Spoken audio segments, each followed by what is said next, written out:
सबसे बड़ा सवाल देख रहे हैं आप। मैं हूं निश्चित दुबे। नोएडा में लेबर प्रोटेस्ट हिंसा का रूप ले लिया है, जिसके बाद 350 से अधिक गिरफ्तारियां हो चुकी है। इस बीच सरकार ने मजदूरी 21% तक बढ़ा दी है। बावजूद इसके मजदूरों का प्रदर्शन जारी रहा। आरोप यह भी है कि भीड़ को साजिशन भड़काया गया, क्योंकि प्रदर्शन के समय व्हाट्सएप ग्रुप और क्यूआर कोड के जरिए हिंसा भड़काने के सबूत मिले हैं। फिलहाल प्रशासन ने जांच तेज कर दी है और इस प्रोटेस्ट में कई गिरोह और पाकिस्तानी कनेक्शन की भी बात सामने आई है, जिसकी जांच चल रही है। सबसे बड़ा सवाल है कि क्या किसी राजनीतिक लाभ के लिए मजदूरों का इस्तेमाल किया गया। इस पर चर्चा के लिए हमारे साथ स्टूडियो मौजूद हैं कैपिटल टीवी के editor in chief doctor Manish Kumar. बहुत बहुत स्वागत है सर आपका। धन्यवाद सर, प्रोटेस्ट के जरिए मजदूरों का इस्तेमाल किया गया राजनीतिक लाभ के लिए? देखिए, हिंदुस्तान में इस तरह के प्रदर्शन करने वाले प्रोफेशनल लोग हैं। जब शाहीन बाग हुआ तब भी कैपिटल टीवी इस बात को कहता रही है, मौलवी, मौलाना, पीएफआई, ये सारे लोग माल बना रहे थे। कोई सीए में किसी एक भी मुसलमान की नागरिकता नहीं गई, न अभी तक गई, न उस समय जा रही थी। लेकिन ये जो पॉलिटिकल पार्टीज और खास करके ये टुकड़े टुकड़े गैंग वाले, जिसके साथ कांग्रेस पार्टी, अखिलेश यादव, तेजस्वी यादव, ममता बनर्जी, केजरीवाल, ये सब जो खड़े हो जाते हैं, वहां से इसके तार को आप समझिए। एक ऐतिहासिक घटना जो आपके दिमाग से कभी ओझल नहीं होना चाहिए कि जेएनयू के अंदर भारत तेरे टुकड़े होंगे इंशाअल्लाह इंशाअल्लाह का नारा लगा। कश्मीर को चाहिए आजादी। अफजल गुरु की जो है वो हत्या हुई, सुप्रीम कोर्ट के खिलाफ आपने नारेबाजी की, और जब एक्शन हुआ तो जेएनयू में इन अर्बन नक्सल्स, जिहादी, एंटी नेशनल गैंग को समर्थन करने के लिए राहुल गांधी पहुंच गए थे। Never forget that, never forget that. वहां कौन कौन पहुंचा? वहां आरजेडी के लोग पहुंचे, वहां समाजवादी पार्टी के लोग पहुंचे, वहां राहुल गांधी स्वयं गए, वहां केजरीवाल गया, दीपिका पादुकोण भी गई। ध्यान रखिएगा, बहुत सारे लोग बोलते हैं ना, धुरंधर धुरंधर इतना हिट हो गया। भाई, उसकी पत्नी, उसका कोई ट्वीट भी आया है? नहीं। ये सब गैंग हैं, और इन सब का पाकिस्तानी, जॉर्ज सोरोस, आईएसआई, इन लोगों के साथ इनका उठना बैठना, इनका पूरा सेटिंग है। इसलिए राहुल गांधी जब जाते हैं अमेरिका तो मस्जिदों में उनके टिकट का जो है वो बुकिंग होता है कि उनके कार्यक्रम में जाना है, कहां रजिस्ट्रेशन कराना है, तो ये पाकिस्तानी आईएसआई के लोग वहां पे तय करते हैं। या कश्मीर के नाम पे ये सारे लोग आर्टिकल 370 का विरोध करते हैं। भाई, किस लिए? मालूम चलता है इन लोगों के जो आइडियोलॉजिकल फादर्स हैं वो बड़े बड़े पत्रकार, बड़े बड़े एडिटर, मतलब ये समझ में नहीं आता है। मैं तो कभी कभी ये कहता हूं कि सारे पत्रकारों का जो है इनकम जो है हर साल जो है वो डिक्लेयर होना चाहिए। ये टेररिस्टों से ज्यादा खतरनाक है। ये लोगों के दिमाग को ये करते हैं, और मुझे समझ में नहीं आता है कि कैसे कुछ कुछ पत्रकारों के पास जो है दिल्ली के अंदर में 500-500 करोड़ रुपए का बंगला है। कौन देता है पैसा? कितना वो लेविश लाइफ जीते हैं भाई, किस आधार पे? तो ये लोग जो है वो सेटिंग करते हैं, आइडियोलॉजिकल कवर देते हैं, और रंगे हाथ पकड़े जाते हैं। वो तो हिंदुस्तान है ऐसा, लुंज पुंज सरकार, लुंज पुंज नेता, लुंज पुंज कानून। नहीं तो ये सब बड़े बड़े पत्रकार और आइडियोलॉजिकल फादर्स जिनके जो हैं वो सब फाई नेटवर्क में पकड़े गए। कहां? अमेरिका के अंदर। जिस फाई को आईएसआई से पैसे लेने के चक्कर में वहां पे सजा हुई अमेरिका के अंदर,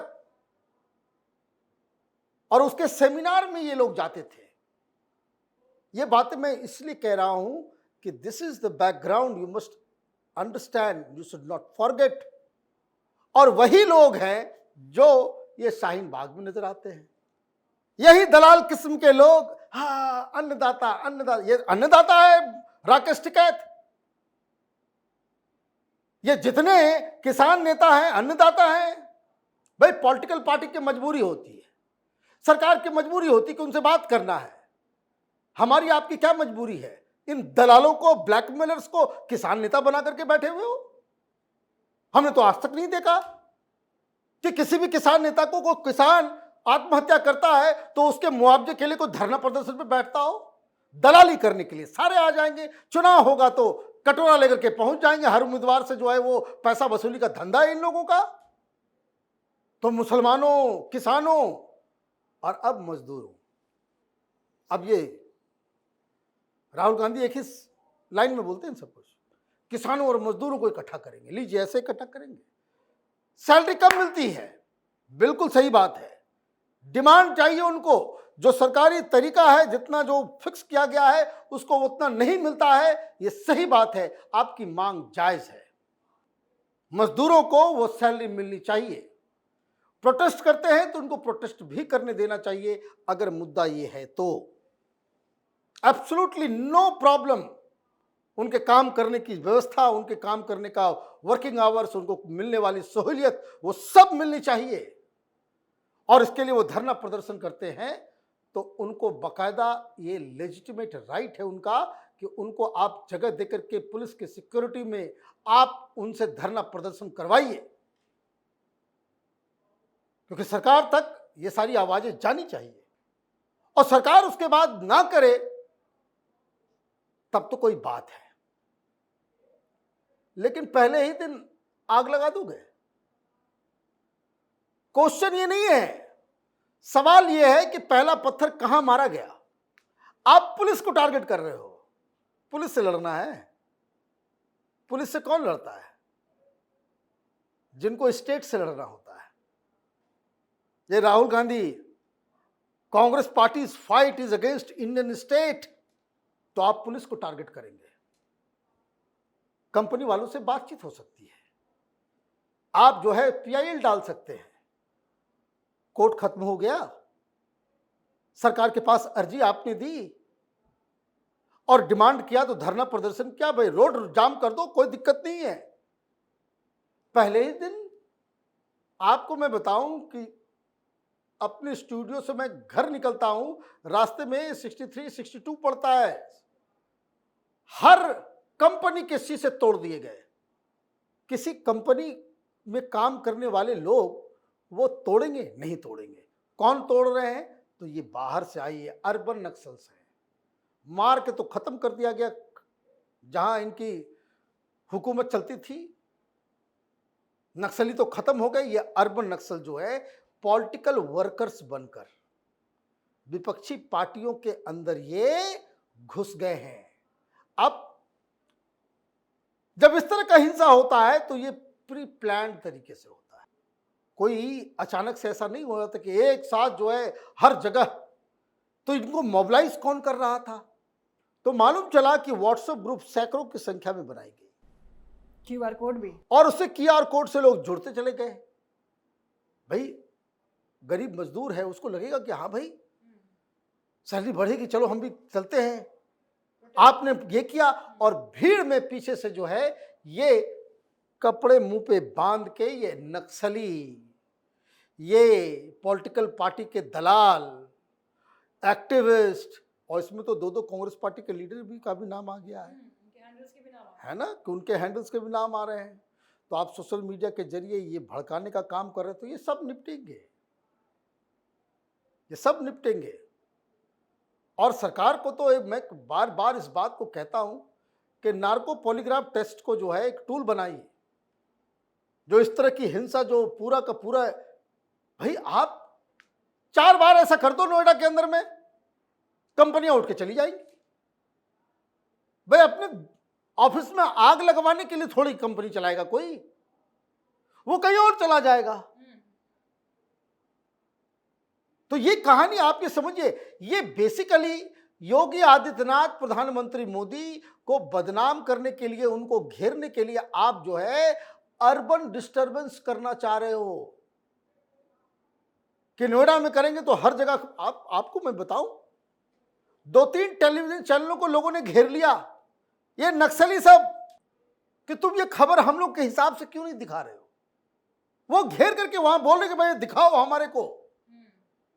जैसे शाहीन बाग हुआ था, ये आतंकी, ये जो नक्सली, जो उमर खालिद और ये सरजिल इमाम का आपको याद है वो एक स्टिंग ऑपरेशन जो रिपब्लिक टीवी ने किया था। वो कह रहा था कि भाई हम लोग को कुछ नहीं, बस लोगों को ये कहते हैं कि भाई कहीं जाओ, कुछ आग लगा दो, कहीं ये कर दो, और एक्शन में 3-4 फोटोग्राफ और एक छोटा सा वीडियो 1 मिनट का करना है, और उसे वो वीडियो आ जाता है तो फिर हम उसको अपने गैंग में दे देते हैं, पूरी दुनिया में वो वायरल हो जाता है। तो तमाशा इनको चाहिए था, तमाशा इनको चाहिए था। सरकार ने सबकी सैलरी बढ़ा दी, तो फिर कल फिर क्यों हंगामा हुआ? आज पता नहीं आज हंगामा होगा या नहीं होगा, लेकिन सारी चीजें अपनी जगह पे। एक गलती हो गई इन लोगों से, गलत जगह चुन लिया इन लोगों ने। इनको समझ में नहीं आया कि यहां योगी आदित्यनाथ बैठे हुए हैं। आपका पूरा जो है ना कुंडली निकाल ली जाएगी, कहां कहां किस किस आदमी और कहां कहां से पैसे आए। अभी तो ये खंगाला जा रहा है ना कि भाई इतने लोग पकड़े गए, इनके बैंक अकाउंट से लेकर के, इनके खानदान से लेकर के, इनकी पूरी कुंडली, इनकी ट्रेनिंग, इनका एसोसिएशन, इनके जो तथाकथित आइडियोलॉजिकल पिता लोग कौन हैं, ये सारे लोगों को अब एक एक करके खंगाला जाएगा। लेकिन मैं फिर उस बात पे आता हूं, समस्या यही है, क्या हुआ, इस देश का कानून लुच्च-पुंज है। ये किसान आंदोलन के नाम पे दिल्ली पुलिस के 50 पुलिस वालों को मार मार के घायल कर दिया इन लोगों ने। वो तो ऊपर वाले भोलेनाथ की कृपा रही, कोई मरा नहीं, कोई मरा नहीं। जिस तरह का उत्पात इन लोगों ने 26 जनवरी को किया था कि अगर बवाल मच गया होता, गोलियां चल गई होती तो हंगामा हो गया होता। ये कांग्रेसी, ये राहुल गांधी, ये बार बार ये कहते हैं ना जिंजी प्रोटेस्ट, जैसे बंगाल में हुआ, जैसे नेपाल में हुआ, जैसे पाकिस्तान में लोग घुस गए, जैसे श्रीलंका में घुस गए। इन लोगों की यही मुराद है कि हिंदुस्तान में भी इस तरह का हंगामा किया जाए।